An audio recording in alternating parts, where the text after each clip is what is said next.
Hello and welcome to episode 17 of the Grove podcast. My name is Moz, your host. I'm back, I'm positive, I'm feeling good.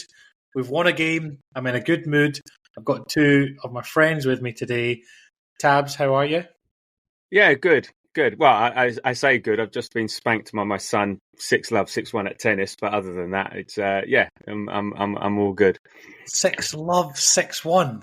Yeah. Oh, the tables have turned rapidly. Up until last year, he couldn't lay a glove with me, and now I'm 0-2 since I've turned 50. So it's not looking good. It's not looking good. That's funny. Before I introduce our next guest, just a very quick sub-story to that. I remember I used to play tennis with my dad for years and years since I was young. I never, ever managed to beat him until one day I think it was like the day after I turned 17 or 18 or whatever it was. And then that was it. I never lost him. And you could almost see the pain in his eyes. And sometimes when I was younger, he'd give me a set and then I'd maybe feel sorry and think, I'll do the same for him. And I never did. I've repeated the same. Like the same happened with my father. I couldn't beat him until about 16, 17 and then never lost. Now the baton has been passed. And my son's actually disappointed he didn't double bagel me. So he's good. So I had one objective, get one game. And there we go. The thing is, I play once a year. He plays once a week, so I'm taking that as a small victory. And without further ado, we're also joined by Søren, whose twitchy quads and knee is on the mend, and you're heading back to work, I hear, soon. Yeah, Monday. I've been signed off work this whole time, like doing physio every 2 hours, basically. So it's been interesting. So back to work Monday. The rumours have it, Søren, that I hope no one from your work listens to this, but the rumours have it you're planning on extending your sick line and saying that you're still in considerable amounts of pain. Yeah, I'd get a second opinion on the return to work thing. I'm not too sure you're ready yet. Sick line runs out on the 3rd of June, does it not? Yeah, that would be ideal. Yeah, what's the last day of the season? Champions League final 1st of June. We're assuming a parade would be around the 3rd. So yeah. Anyway.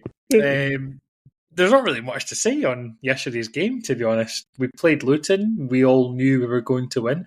I don't think anyone predicted anything other than a win. I asked in the last podcast for everyone to send in a hashtag, the end, and a score prediction. To be fair, I was quite disappointed with the lack of response. I must give a shout out, though, to the 3 or 3.5, we'll say. I'll explain why in a sec. 3 people who... And that's not a height joke before anyone says, is it Owen? Owen, if you're listening. I shouldn't have even said that.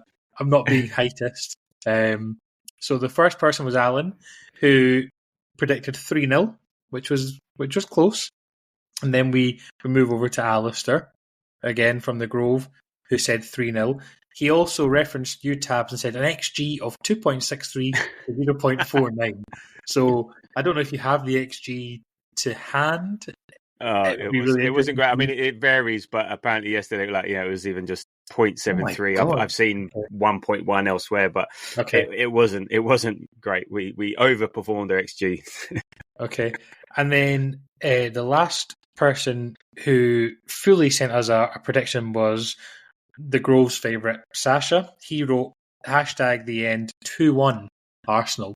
So they were pretty close. And then we had someone who cheated, Andy from Arsenal Scotland. I'm sure a lot of the Grovers know Andy very well. He's been to a few games. He's also looking for a ticket for Bayern. So please, someone message me if you have one for him. It's like gold dust at the moment. He put hashtag the end 2-0 Arsenal at 8 o'clock this morning. So you don't win the prize, I'm afraid, Andrew, but you do win our hearts, and you made me laugh anyway when I got that message this morning. So we'll start with the highlight and lowlight of the game, and I'll go first since I can admit to not watching the game live. I had football. I kind of wish I stayed in the house and watched the game, because playing football, number one, when you're fasting and having to open the fast during playing was not very fun. felt like a Premier League footballer, to be honest, when I was running to the side and drinking my Lucozade Sport. Or anyone who happens to just be busy at that time. Well, yeah, the idea of fasting is you shouldn't really be busy at that time when you're opening your fast. You should be, with family, friends, loved ones, that sort of thing. But I was just happened to be playing football at that time, and watched maybe 20 minutes of the game. But the reason why I wanted to stay at home was because I think I've maybe broken my cuboid bone in my foot. It's quite badly bruised and red, and I can't really put any weight on my left foot. So that's just from someone standing on me. So I may have done some damage to that. I'm talking loads because I'm so excited to go on a pod when we've won a game. So my highlight is just we've got 3 we've got 3 points. Again. We've ended that dreadful run of 7 wins and a draw in the last 8 games. Gosh, jeez, quick, get back on, otherwise Arteta out. We've ended our negative streak of dropping points in games, and we've responded really well with a 2-0 win. So that's my highlight. The low light of the game was, as usual, Eddie Nketiah comes on and nothing happens. If Eddie comes onto a game and the scoreline is, for example, 2-0, bet your house on the scoreline finishing what it is when he comes on. He will never impact a game. And look, Jeff will be listening to this podcast, rubbing his hands, licking his lips together, knowing now that I am slowly becoming a Jeffist? A Jeffinile? I don't know what you call these people, but I'm starting to see the light with Eddie Nketiah. I was watching the highlights and I thought, oh my God, man, that was shocking. Anyway, Søren, what was your highlight and low light from the game yesterday? So I think my highlight's probably the fact that we rotated our squad and it didn't have a hugely negative impact on the outcome of the game. Just thinking back to our Europa League games last year, or even earlier in the season when we had like West Ham away in the League Cup and we changed the team drastically and came away with bad results. I was quite happy with everyone's performance, and Smith Rowe I was really happy with for about an hour. I thought he was great, and the fact that he's in that sort of number 10 position and not sort of is it number 8? I think he was playing yesterday. That was really positive to see, especially because I think the left and the right wing is so nailed down. Like he'd only ever be coming in as a sub in those positions. So, if Jorginho needs a rest, maybe Rice can fall back to number 6 in the future. Yeah, anyway, that was my highlight. Low light, you stole mine. I actually said in the group chat about Eddie, I don't know if you caught it, but was Eddie's New Year's resolution is complete, a shot on target. Was it on target? I couldn't tell for the angle I was at. He did get a shot on target. Yeah, wow.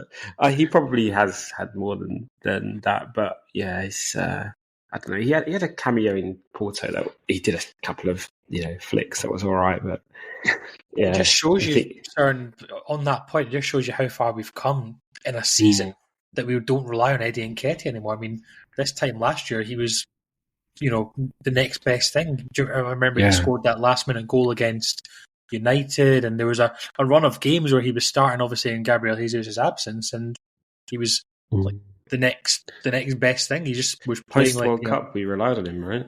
Last year, but he was the next best thing purely by the fact that he was just next.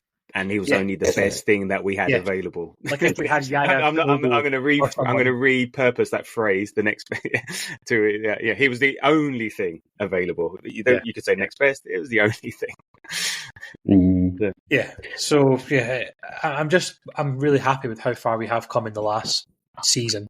Since the end of the last season when we relied so much on Partey, who looked so off it yesterday. It might just be match fitness, or maybe it's because we're so used to seeing Declan Rice, who has obviously started every other game apart from last night. Tabs, highlight and low light from yesterday's game. You were obviously there, so yours might be different. No, highlight, top of the league, a comfortable win, no dramas, get in, get out. That's it. That's the best we can. That's the best we could have hoped for. We said a bit of rotation. So yeah, all good with that, and so on. And low light. Initially, I was going to say Nelson, but I sort of retracted a bit from that. I felt he wasn't particularly great, but maybe there were elements to that reason. So my low light was actually Havertz. Now it could be a real bad, it could be worse depending on whether it's 8 yellows or 9 yellows is on. I think I looked at FOTMob and they said 8, so it's the low light is less low lightish. Premier League say 8 as well, by the way. Yeah, okay, so that's okay. Because I was thinking, it was just an unnecessary yellow card to pick up. But then, how often do you see yellow cards for diving outside the box? And by all accounts, it was a terrible. Well, no, it was a good dive. It was just terrible with the fact that he did it. So I'm clutching at things to sort of dislike about this game. Yeah. I didn't see the dive, so I don't know if you can kind of tell me about it. I couldn't find it either on a search high and low. It was similar to the one at Brentford, except there was probably more contact. But he was already on his way down, wasn't he? I haven't seen it. I only saw it real time, and for me, I didn't. At real time, I thought, it wasn't a dive. But then everyone on the group chat and everyone says, deserved. So, and maybe I would suggest his reputation from that Brentford game, and because of all the fuss Frank made from it afterwards, and in the weeks after it, I'm sure that played in the ref's head and got into it, sort of thing. So it just. I've seen someone online say it was more of an exaggerated flinch because the defender tried to kick him or something. So. Yeah. Anyway, but he's on. So 8. Yeah, he's on 8. This is almost like he's 28 until he's 29 territory, isn't it? Yeah. Well, no. But the thing is, if on 8, okay, he's got one more. He's got 2 games to just get 1 card, which is possible. But he's our highest, isn't he? Got the highest number of yellows in the team. He seems to be there. I think he's definitely up there. So, and I was wondering when that threshold is, but so he's got to get through Brighton and Villa. Otherwise, he gets a 2-match. Yeah, Brighton and Villa, only 1 yellow card, which is doable. Yeah, so just don't get booked in both games. And I was saying to Jermaine earlier on today, we were trying to figure this out this morning, and I said to him, look, if you do get booked in Brighton and you do happen to get booked against Villa, then just take a red card so your ban only becomes 1 game. Just get a really cynical... I don't think it works like that. No, no, because I think it'll end up being a 2-match ban anyway, because I think it'll count as 2 yellows or whatever. So yeah, okay. I think the next time, basically, if he gets, I think it will count as 2. So if he's going to get banned, it'll be 2 matches, I think. Yeah, okay. So we know we've established in the last 16 episodes preceding these that Bukayo Saka, Martin Odegaard, Mikel Arteta, Ben White all listen to the pod. It's only obvious that Kai Havertz also does, because he's liked, shared and subscribed and commented and done everything else, and takes part in the polls that the host puts on and spends a lot of time doing on Spotify. So Kai, if you're listening, whenever you listen to this on the way to London Colney tomorrow or whatever, please don't get booked in the next 2 games, because we really don't have anyone else that can do what you do, and we need you. So, yeah, thank you. In terms of the lineup, we touched on it. I think it was really nice to see Saka not included at all in the squad. He was with. I seen a picture of him with the players as they walked in. Were you looking at his feet again? No, I was about to say I didn't look at his feet. Don't worry. His trainers would have been the appropriate size, because it's not a foot injury he's got. So that was fair enough. But what I did notice is, the players, they are now, it's towards that time of the season where everyone's kind of really getting close, and Saka was there, Timber was there, they were all in their Arsenal tracksuits with the squad. It was really nice. And the lineup was kind of what I expected, apart from potentially Reece Nelson starting. I didn't think he would. I thought maybe he'd go Gary Jesus again. I'm not sure. So that's the only thing I thought. Tabs, I don't know if you had any different thoughts. I was surprised so many. I was going to say, did you make it to the Horatia? No, I didn't. I didn't make it. I was. So there wasn't that obligatory kind of phone in the air, showing everyone the lineup kind of thing. No. I was on a train, and as it happened, I only just made kickoff, to be honest. But I thought maybe 1 or 2, but 5 was quite, considering the game, the changes from City, and I was surprised. I was making because when you make so many changes, it's not just giving minutes to others and all that, but it just disrupts a lot of stuff. You got the relationships. some people are sort of in form coming back from injury. Some haven't played for. I know that was Nelson's first start for. I don't know, since the Battle of Trafalgar or whatever, but it was like, it was ages. So I was surprised because, yes, we should win and all the rest of it. It's just I had Europa League group stage vibes about it. We make all these changes, you play someone pants, but you just can't get going, or you just make it harder for yourselves than necessary. So I was surprised, but it worked out in the end. And I'm looking on the positives: minutes for Zinni, Tommy, Partey, Nelson. So that's great, and a rest for Kivior, Rice, Jorginho, Saka, Jesus. So I'm going to take all the positives out of that, and again, it didn't really reflect too badly going forward. But the way it did manifest itself is you could just tell the team were disjointed. It just wasn't flowing as it normally would. So you'd have to just expect that. So lots of things to mitigate how the performance went and so on. I'm not reading. Hopefully, not reading too much into this, but it's quite telling that Rice, Tommy, Martinelli, Jorginho all came off the bench, obviously with Nketiah, and he kept Kivior, Jesus and Vieira on the bench. Would that suggest that those who were subbed on potentially then now start against Brighton because he just wanted to get some minutes in their legs, and would you really not play Gabby, Jesus and Kivior if you weren't going to play them? I don't know what your thoughts are on that, sir, and if I'm just reading too much into that, or... I saw it more as just the fact that because we don't have like a cup run or anything like that to give these guys minutes, to give them match fitness. I just saw it as more of we might need them in the run-in, so we need to give them whatever match fitness we can from now. Maybe in Brighton, I would like to think in Brighton we're going to play a full strength team. Maybe Hazy's up top, who knows? And then if we can give people more minutes, we will. But I didn't see it as those second string guys. I don't think they have too much of a part to play just yet. I think they're just going to be back up, and we're going to keep them strong when we can. Likes of Zinni, I think Kivior's, I think he's set in stone now. I think Zinni might come in if we need more of an attacking threat or just to change up the play. But I think Kivior's so much better in the air, and he's so much better defensively. I'm a Tomiyasu though. Or would Tommy be that? If you were to say, right, who's our... It's a tough one. Who's our first choice left back? Right, but right, everyone's fit. Who starts? If everyone's fully fit, I think it's going to be Timbers next year. No, I'm talking about we've got 8 games plus Champions League. So yeah. So in terms of Kivior, Zinni, Tommy, I still think he goes Kivior. Yeah. I don't think he plays Tommy. I think Kivior's solidified his place.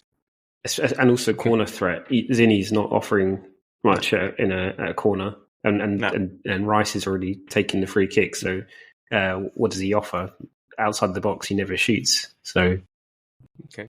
No, it was more the Kivior Tommy thing, but it's fine. It's a good problem to have, and it does depend what formation he plays. Depends if Jorginho plays, because if Jorginho doesn't play, maybe then you do want Zinchenko in to be more of that quarterback and all the rest of it. Whereas, and if you've got Partey and Rice there, they can theoretically provide more cover. So I think it's partnerships and groups. It all depends, but for me, I would say Tommy's if he's fit, then he starts at left back. I think that's what Arteta wants anyway. That's what he's building to. I'd be happy with either. I don't recall Tommy at a corner, and obviously our set plays are so important right now. I don't recall him.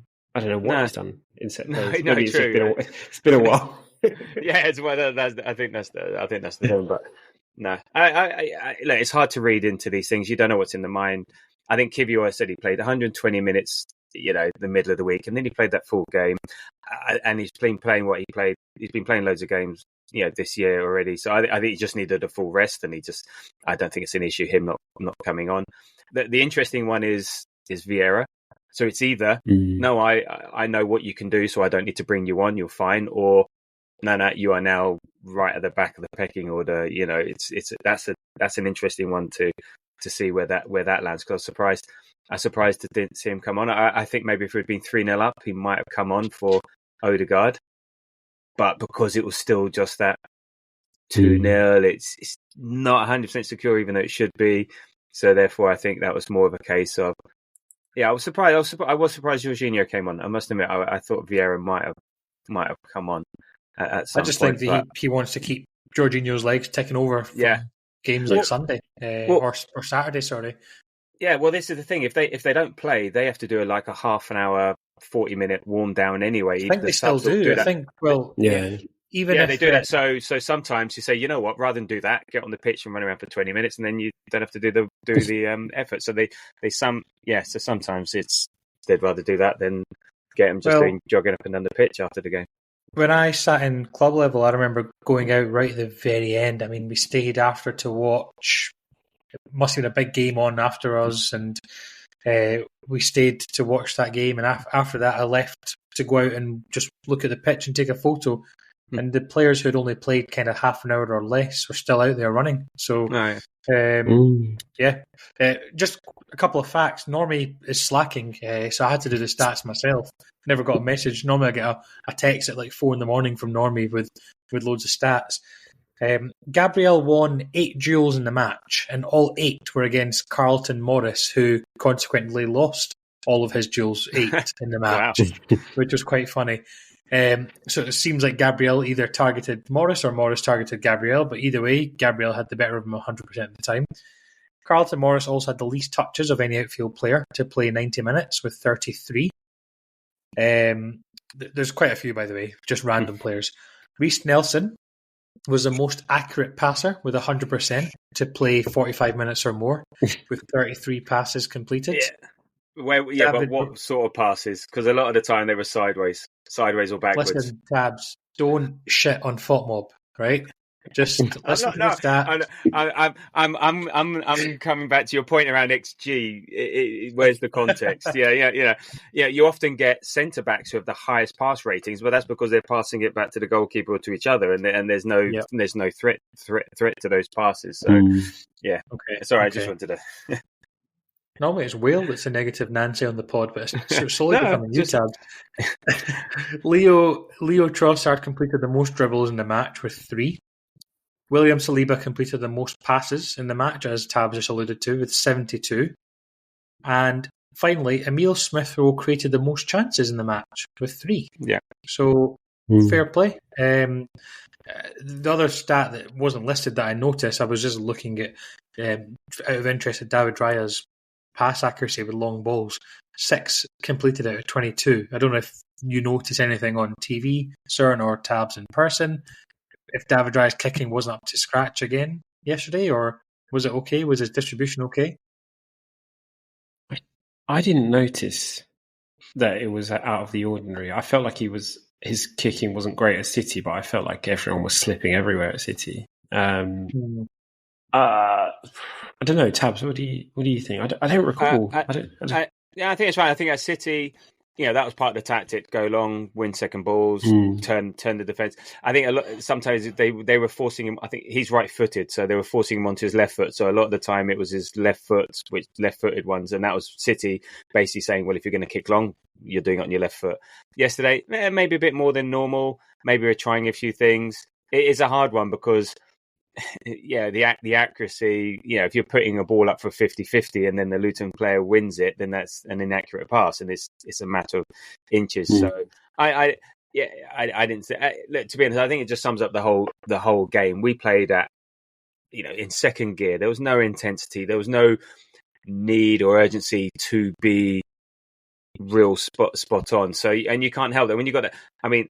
Even just the atmosphere, North London, the Angel was very, okay, we sung it. The atmosphere was expectant. It was just the whole game, the whole atmosphere was sort of like, there was no need to be at your 100% best. So there was none of that intensity, none of that need to focus and stuff like that. So I think that manifested itself into some of the passing. Some of the way the decision making wasn't quite there. Even when like balls were being played under people's feet rather than in front, there were chances there. So I think it's just a part of just the whole game meant that there just wasn't that real urgency or need to actually say, right, I am going to be so on this today. I think it was just everyone was just say, if we can get through this in second gear. And in a way, that's what I was saying after the City game. This was a really good game to have after the City game. We can dial it down a bit, we can recover, and now we're going again. That sort of thing. So I wouldn't read too much into any of this, anything around this game. We went in, got the job done, and then we got out, and that's all we can say. Some nice bits. ESR looked good. Job done. Let's go. Move on. Yeah, it did seem like a training game. The reason why I mentioned that David Raya stat is because sometimes that's so skewed as well. Because he could hit a ball long, and it could touch a Luton player, and that would count as a as a misplaced pass. But it could then knock off into the Arsenal player's path or whatever. So yeah, there's not really much else to talk about Luton. I think we've pretty much covered it. People watched the game and it spoke for itself. And like I mentioned, it's just nice to get back into winning ways, and hopefully this now means another good run of eight on the bounce and winning our games. What was interesting on the discourse around the game is like people's views. So like Partey in particular. So there was a lot of Zinchenko. I think that's very people are going to like him one way or another, and he did some good things, not so good things. Yeah, whatever. But Partey was the one that was really. I had views of he was utter shit. He did fine. Yeah, he's still coming back. I mean, for me, what was noticeable was his passing between the lines to Odegaard as well. This is something that we don't have when he's not there. Rice is more of a ball carrier. He progresses ball carrying. Jorginho does it, but he never does it from the edge of the box, or he never does it in our half. He'll do it in the final third or in their half. So he actually brought us something that we didn't have. He still looks rusty. Oh my God, he's turning circle of the QE2 and the pace of the QE2 as well at times. But but you could also see he gets it, and he's not afraid to make. Yeah, again, sometimes think that he's so great, and that was he was one that was a bit interesting to see. Everyone said ESR did great. And he did. Good to see him back. But it was interesting the thoughts on Partey. I don't know. Again, viewing from TV, how was it from your perspective? I felt exactly the same way. I still feel like I don't know if he's reluctant to try to carry the ball, because if you compare him to last season, at least the start of last season, he'd pick the ball, carry it.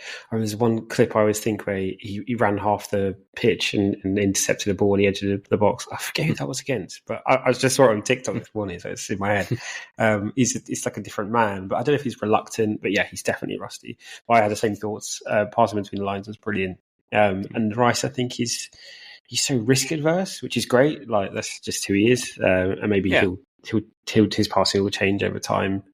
But yeah, I mean, Partey's so good at it. I guess he's so confident it will happen. He's rarely intercepted and he does those passes. So yeah, I had exactly the same it's great feeling about him. It's great to have him as an option. I think I'm looking at all these people. We are nitpicking sometimes, but I think it's great that we have this. And the other, again, Odegaard again. That guy does not stop running. He was like some engine. All night he was leading the press. Up until the 90th minute, he was still chasing stuff down. That guy is love him to death. He's brilliant. And his finish with goal. If you had his girlfriend rubbing your feet after running around for 90 minutes, you would do the same. I'd have Odegaard rubbing my feet. I don't care. But it was fantastic again, and what a finish for the goal! Really nice. Yeah, great finish. Can I just mention one thing about the Thomas Partey link up you guys are talking about? I've seen another stat. Thomas Partey found Martin Odegaard 11 times in yesterday's game alone. Meanwhile, the last time Rice played in the DM position, he found Odegaard 5 times. The last time Jorginho played in that position, he found Odegaard 4 times. So Partey and Odegaard just seem to link up a little bit better. Obviously, different games and such an incomplete analysis. Because I wouldn't say it's been linking up. Is good. I'm not sure if it's linking up better. It's just that we play differently. So because then it depends on what are the other stats in terms of where the passing or how we progress the ball. Maybe when Partey's not there, we hit the wide men quicker, or it's just the location of where we do it. So but yeah, it was definitely noticeable that, and also maybe it's Partey's the one doing the finding of Odegaard, whereas maybe it's Gabriel or Saliba who are making that sort of through line breaking pass. So but yeah, definitely it was sort of a bit of a throwback to last year where Partey would receive it, just in the D, and then and it was so obvious the amount of space that we had to do this, and so it's I think it's just one of those just the relationships. I think it was the partnerships again. So and that's a definite partnership, has some risk behind it. But yeah, it's definitely one that we've seen before. I think as well, it depends on the opponent. I felt like Luton held their shape quite well, but they had so many injuries as well. Yeah, but they held their shape well, but I felt like they didn't track us very well when we were getting forward. Like that ball that Smith Rowe played through to Nelson. I was watching him on TV on TNT. I don't know if you'd heard about this. TNT had this new camera angle, and I was like getting a headache watching it. But I love it as the camera's following. I love it. I love the new camera angle. I've not seen it. Yeah, well. So the ball's getting tracked along, and I'm just like watching Smith Rowe, and no one is tracking him. And the ball gets played in, and he has 2, 3, 4 touches. But he was really composed, A bit of a contrast to Trossard at City, but no one was tracking him, and he got the ball across and worked out. Yeah, no, that was I noticed that as well. They didn't chase back. It was a bit like when anyway. But there was one funny moment I saw in the second half where it's like. Morrison was doing a one-man press, and he did it once, and it went back to Raya, and then we played around the houses again, went back to Raya, and then the third time again, fuck it. It's just like I can't be doing this, and you cannot press Arsenal with one man. It's you just could see him like shrug his shoulders and like, oh no, I'm too tired. I can't be doing this. They're going to get relegated, and it's a shame. But at the same time, I read Alistair's piece in the Grove programme, and I don't really feel sorry for them anymore. The fans. They're fans. Anyway, look, just before we do finish off on this, you were talking about stats. Here's a couple of good ones. Odegaard has now scored as many goals for Arsenal as Kanu, which is crazy. I was trying to find that, but that is crazy. That's nice. Havertz has now had his best goals, assist return in the Premier League in his Premier League career with 12 so far, and we haven't been behind in 2024 yet, and it's the longest run we've had of not being behind in a game since 19 years ago. So it's all looking good. All looking good, and we just need Liverpool to drop some points. I'm really confident. I really honestly think look at the run that we have, and I look at the games that we're due to play, and I really can't see us dropping points in this run of form that we're in, which brings us on to obviously the Brighton game. So let's start with our usual. What are you looking forward to and not looking forward to in the game against Brighton on, I keep thinking it's Sunday, but it's Saturday night. Saturday, 5:30. Tabs, what's your looking forward to and not looking forward to? I forgot to think about this one. What am I looking forward to? It'll be. Anyway, I'm looking forward to. Okay, what team do we put out? What shape we're in, and going for it. I think we now go strong and we go big each game. Now, I think this Luton game was the one chance that we had to have that final bit of rest before this is it. 8 games. This is when it starts to go big. So I'm really looking forward to see how we approach this. This is really the big beginning. City's gone. That was a sort of game in itself. Now Luton gone, and it's now right. Let's see we go. So I'm looking forward to seeing us putting a good performance, putting a strong team. In terms of not looking forward to, Brighton can be tricky away from home. They've only lost once at home all season. Is it 1-7, drawn 6, lost 1? So they've got a decent record. They score goals, they're letting goals. So it's just to see a few injuries though. So, but yeah, it could be tricky. This could be sort of one of those. And with Bayern in mind, it'll be interesting to see how we approach. So, potential. I wouldn't say trap game as they call it in the States, but it could be a bit of a banana skin. So yeah, that's where I'm at with this one. I'm just glad that we're playing in Brighton, which isn't too far from London, and then obviously we have the home game in the Champions League. It would have been more difficult if we had an away game and then played an away game and then played away in the Champions League, if that makes sense. So yeah, Søren, what about yourself? I'm really looking forward to seeing more of our away support. I remember, I think it's was it who won at Brighton last year? I think it was Brighton or Bournemouth. I remember getting offered tickets in the home end, like by a lot of fans saying like, oh, there's so many spare. So I haven't been offered one this year, but I'm looking forward to seeing the away support. And I think it's sort of like that fortress mentality. Sort of, we go down there with a big support. We just head down. Don't worry about anyone else. These sort of big games, them Wolves, it's gonna be tough games at their place. Be tricky, but early on we got to just stick it on them, get ahead early, hopefully. I look forward to the away battles now. I used to hate them, but now I think they're good. It's the home games you sort of expect to win that sort of like make me nervous, but the away ones sort of like, we're gonna go to battle, and you see people like Declan Rice coming out with like mentality monsters and saying nice, the things he says to the team, and he's had to really fight at West Ham, so it's great to see him. So I'm looking forward to that the fight that we're going to have at Brighton. What I'm not looking forward to, similar to yourself, is just if Brighton come out against us. If I say this quite a lot, but we're sort of like everyone's cup final. Everyone fancies a bit of us. Sort of like, if we can get a result at Arsenal, then our season turns around. And I hate that. So I'm really not looking forward to Brighton coming out. But Mitoma probably, thinks he's going to have a good run. He's injured. He's injured. Oh, is he? Yeah. Oh, fantastic. Yeah, he's out. He's out for a while. He's out till... He's been out since ages. Oh, was that since May? When did he get injured? He's out till May. Was that the Holgate challenge that did him, or was it after that? I don't know. It could well have been the Holgate challenge. What I'm looking forward to is being able to just sit down, relax, and watch the game on TV in the house, so I don't piss anyone else off with my opinions when we were drawing in the 90th minute and Martinelli then scores to make it 1-0 or whatever. That's not my prediction, by the way.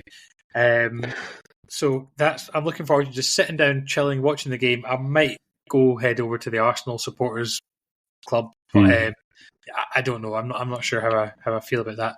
What I'm not looking forward to is, since we played Brighton on the 23rd of May 2021, we've only beaten them twice. So our last run of results against Brighton, we obviously beat them 2-0 in December, just before Christmas time. We won 2-0 at home when Havertz scored late on in the game. I think Gabby Jesus has scored first. But towards the end of the season, last season, we were, one of those games where we lost 3-0. We beat them 4-2 in the reverse when we were playing that lovely, sexy black away kit, which just brings back so many good memories. And we lost 3-1 to them in the League Cup that season. We lost 2-1 in April 2022 at home when, I remember that game so well because I was sitting in the lower tier of the North Bank, and I remember Odegaard scored in the last minute with that kind of deflected shot. And I thought, we might just nick a point here, but it wasn't to be. So, we ended up losing that game, April 2022. We drew with them away from home, 0-0 in October 2021. So we've not really had the best run of form against Brighton. And look, people might say, well, they're rubbish this year. Well, they're really not that bad. I think their league position is... Are they 9th at the moment? Yeah, so they're 9th. They are actually very mid-table. Okay, they're better, but they've played 1-11, drawn 10, lost 9. Okay, you couldn't be more. Their goal difference is only +5, so they're a very mid-table team. It's just and it's their home form that's holding them up, because where is it now? They've won 7 at home, drawn 6, lost 1, 4 goals for 28 against 16, but away from home only won 4, drawn 4, lost 8. Tabs, plot twist. They're playing at home. So yeah, I know, but then you look at our away record. How good is that? And they concede. We're top of the league in their way. Okay, they concede on average 1.53 goals a game. They score 1.7. So everything they do is just even. They're such an even team, and we're more than even. I sense history suggests, but this year we seem to be putting right a lot of the historical stuff, and this is another opportunity to do that. We are the better team. We should go there. Their run of form, where is it they're at the moment? They are, they've drew 0-0 with Brentford last night, lost to Liverpool, only just beat Forest 1-0 at home, lost to Fulham 3-0, drew with Everton. So what's that? A win and 2 draws. So their form isn't great. So I can sense you're right. We've had a bit of scarring from them, but this is different. And last year they were outperforming, their metrics. So I think last year was a bit more of an anomaly compared to where they usually are. Okay, I was just looking at the league table there for home and away records, and this is a mini competition between you guys. First to answer wins a prize. Arsenal have lost 1 game at home this season. Who was it to? West Ham. Well done, Tabs. I think it was a lag. I said it. No, it's my new broadband. Your face. I can see your lips moving. That's what's holding us back from being top. Because if we had drawn that game with West Ham, we would be top of the league right now. So anyway, I digress. In terms of Brighton, I had a look at all of their results, and I want to just finish on the Brighton thing because, Tabs, you have a very important question that we should discuss. But Brighton started off the season with 4 wins out of 5. So they started off really well. They beat Luton 4-1, Wolves 4-1, Newcastle 3-1, Man U 3-1, Bournemouth 3-1. They started off really well. In between, they lost 3-1 to West Ham, who also started the season pretty well. It was almost like Brighton and West Ham were battling out for top of the league. So, and then suddenly when European games started coming, they ended up drawing with Liverpool, obviously, which is a good result for them. They just lost to Man City, but then they drew with Fulham, Everton. They drew with Sheffield United. So, I hope that's a sign of things to come. I hope Sheffield United can pick up another point tonight as well. But, their form when European games started just messed up. Tails off. They've had injuries. They've lost.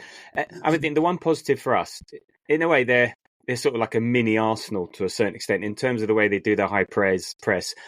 They were one of the first teams where you saw that literally the goalkeeper would just be there, put his foot on the ball. So right, come on then, and look at us. We do that. We do that now. I remember that distinctly from the 3-0 game last year. I think maybe even the 2-1. No, 2-1. It was Potter. So anyway, De Zerbi team. So they seem to be. So we know what we're coming up against, and also the fallibilities and the weaknesses. We should be able to exploit those.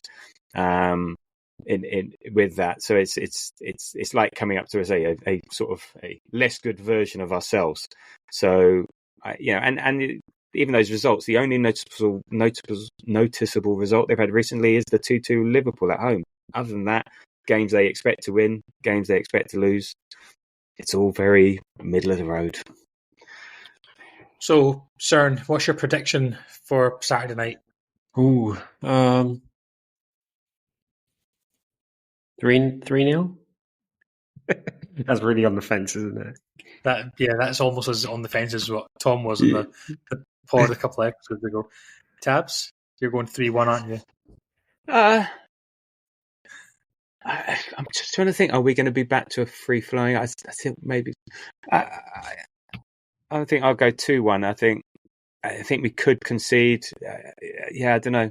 I think we'll win. but maybe just 2-1. It could be another one of those 2-0 up. We haven't done it for a while. A nervy last 10 minutes. So yeah, 2-1. I'm going 4-1. 4-1. Proper spanking. Good. I think we're going to be back to full strength. I think we're going to blow them away in the first half. They're missing Mitoma, as we mentioned. They're missing Solly March. Evan Ferguson, I think, is a few days away, so he might not play. Yeah, I remember he was a handful against Saliba.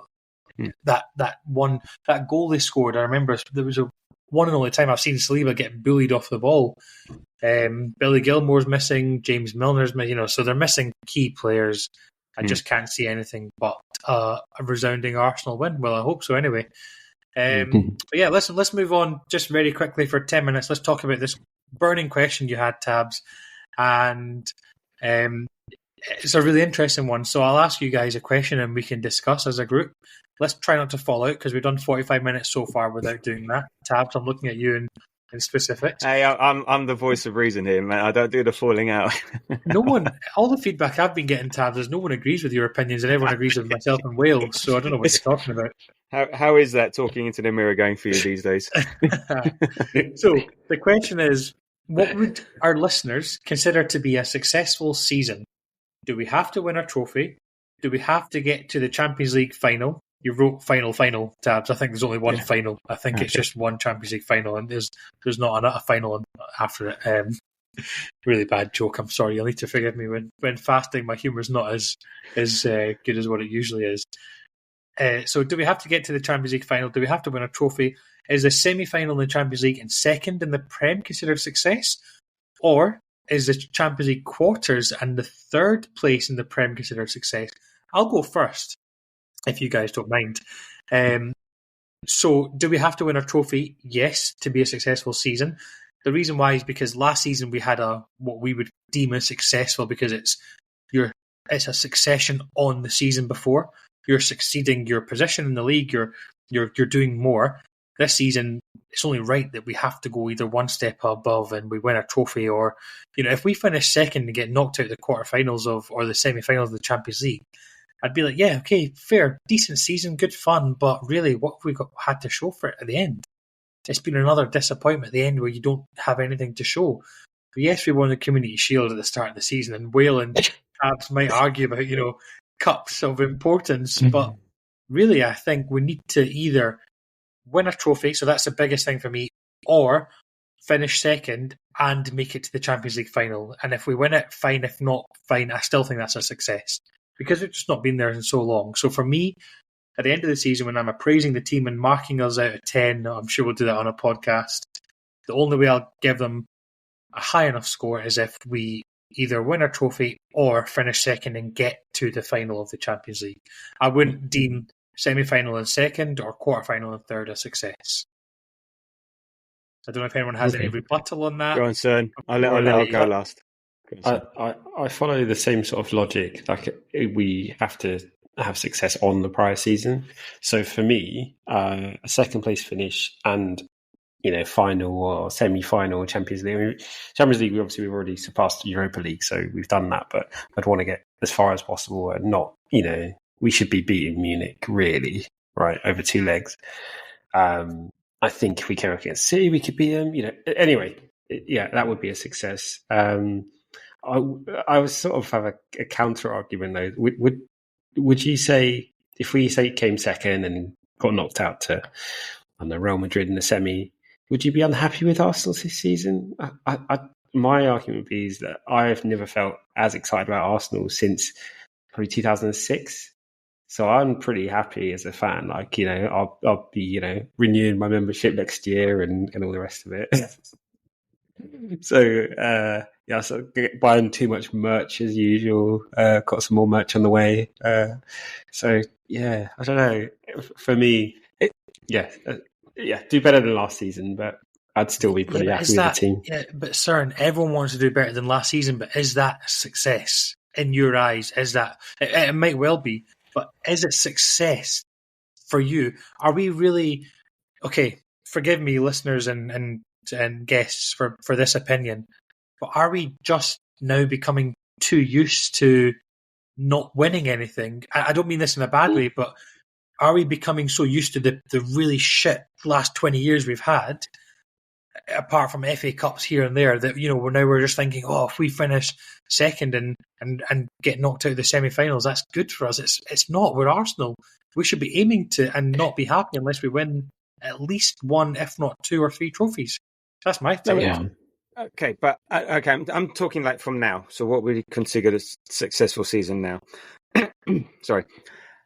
And I find it hard to define success only by a trophy at the end of it. That is the ultimate success and the ultimate goal.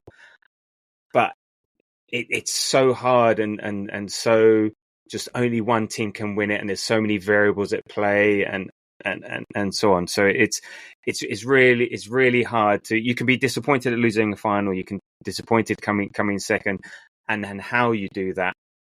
How you do it or how you play it, for me, is maybe more of a sign of success. So even improving on last season, just the way we're playing, the team we have, and the direction of travel we're at, we are having a successful season. Now, there's often, trust the process and the results will take care of themselves, and so on like that. So we are in a far superior position, and we're in a far superior platform. For me, I can forgive this year not getting anything, because I think still it's a bit of a progression. We're still building. I'm expecting next season, and for the 2, 3, 4 seasons after that, that's when we should be starting to pick up trophies. This season, I still think we're making that transition. We're learning, we're developing. If you just look at the progress we made, like the City games, the Liverpool games, just where we are, how we are as a team now, so that to me is a successful season. If we were to get to second in the Prem and we miss out to a Man City team who are just too good, or a Liverpool team who are riding a crest of a wave, that's fine. If we get into the semis, get knocked out, or if we can just get knocked out on penalties by Bayern, shit happens, sort of thing. So I try not to associate success just with the trophies, because then I think that ultimately, more times than not, you're going to be disappointed. And I want to enjoy this, and I am enjoying the ride and enjoying the good football, where we are, who we are. Even just little things like we're now, no one's considering us soft anymore. If is it Rob Edwards, the Luton manager, the way we're talked about, the way referees are giving us certain decisions now. We're no longer that soft side. We're getting those decisions at City. We weren't getting that a year or two ago. So there's progress. There's success in different ways. So if you just put it all in trophy basket, you're going to be disappointed more often than not. But when it happens, it's going to be great. So that's the way I see it. So I would suggest, and it's how, often if we, last year we rode on the crest of the wave. It was all new, all great. A bit disappointed, but we loved it. This year expectations are higher. So, but that's where I am. That's where I am with this thing. So I think, even if it ended now how it was, I think it's a successful season. Is it as successful as it could be? No. But is it still successful? Yeah, I'll take it. And next year is when we win. That's a decent point. And I know why people now see you as the voice of reason on the pod.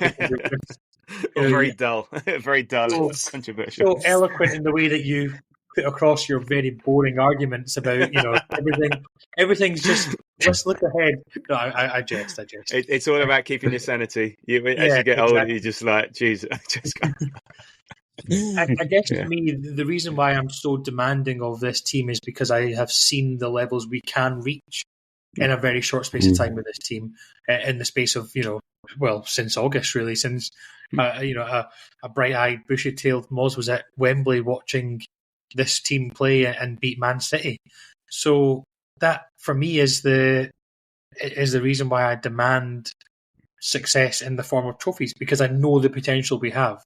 Not because I think it's the be-all and end-all, but I think this team, I really worry that the team togetherness and the cohesiveness and the players we have will start to become fractured if we don't win something soon. I really believe that. I really think that in the next 18 months, if we haven't won anything, or if we aren't fully doing anything of note, I really have worries that players will leave.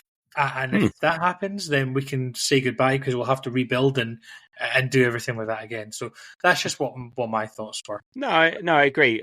But that's why I'm thinking. That's why this year is a free hit, for instance. But it's next year. Next year is like, right, yeah, got to be putting silverware. Whatever. I don't care what it is next year. Just got to be starting to do something. Even the Rumbelows Cup, Milk Cup, whatever they call it this year, I'll take that. So. Yeah, I guess I would probably tend to agree because I think next season we'll have the addition of Julian Timber back to full fitness. Yeah. Let's hope he's fine. Touch wood, everything's okay with him. We also might have a potential Saka replacement. We also might have another potential centre mid. I've seen what is linked a lot with this Onana guy from Everton and things. So yeah, and Liverpool won't be the same. They might have to be rebuilding. City. Where are they at with stuff? Next year, yeah. So that's what I say. I'm this season. I will take it as it comes, and I'll still consider it a success. But I can understand why other people don't. Yeah, everyone enjoys football. Everyone wants something different from football in their own way, and there's not a right or wrong reason. But it's just interesting to talk about where people, yeah. Yeah, I'll put that as the question on the. So if you guys are listening to this on Spotify, if you go to your app or browser, wherever you listen to this, you can do this on your browser and your phone as well, by the way. If you go into Spotify, click on the actual episode and you can look at the description of what we write for the episode. Underneath, there will be like a question and answer thing. I'll just put, what would you consider to be a successful season? And you have, I think it's 200 characters to let us know what. It'll be really interesting to hear what you guys think and what people say and what listeners would class as success. I think we'll have really varied responses. I do think a lot of people will agree with you though, Tabs. We did put the question up last week for obviously the score prediction, so thank you as well to Søren, Stensy, to Noel, and someone called Baba K602. I'm trying to figure out who that is. Babak or Baba K602. We don't have anyone called Baba, or I don't know who that could be. Baba K602. Reveal yourself, please, if you want to. Obviously, reveal yourself. Reveal yourself. No one predicted 2-0. However, Søren, Baba K602, and Noel all said 3-0. Søren, the last words go to you. What did you predict Arsenal to win by yesterday? 3-0. Did you? Yeah. Oh, no, sorry. Did I say Senzi? It was Søren, Babake, and Noel. Senzi, I'm going to have to get you on to the next pod. Yeah. Senzi went for 5-0. Oh, really? So yes. Sorry, Søren, I was calling you out there, but I just seen the yes and got mistaken. So you can still have the last word, Søren. I would like you to tell the listeners what to do if they have got this far. What should the hashtag be for when they answer the question about successful season? Hashtag the Grove, I think. Hashtag the Grove. Tabs, any final words from you? I've seen you kind of waving at the... No, I was trying to do like... I thought you were trying to do the like, subscribe, comment. I thought you wanted to do that. You're taking the words out of my mouth. If you've got this far to listen, thank you so much. I'm going to go and see what there is to eat in 4 hours' time. Guys, it's been a pleasure, a blast. Thank you so much. The Grove, keep doing what you guys are doing. And we will see you guys in the next one. Bye-bye, everyone. Have a good one.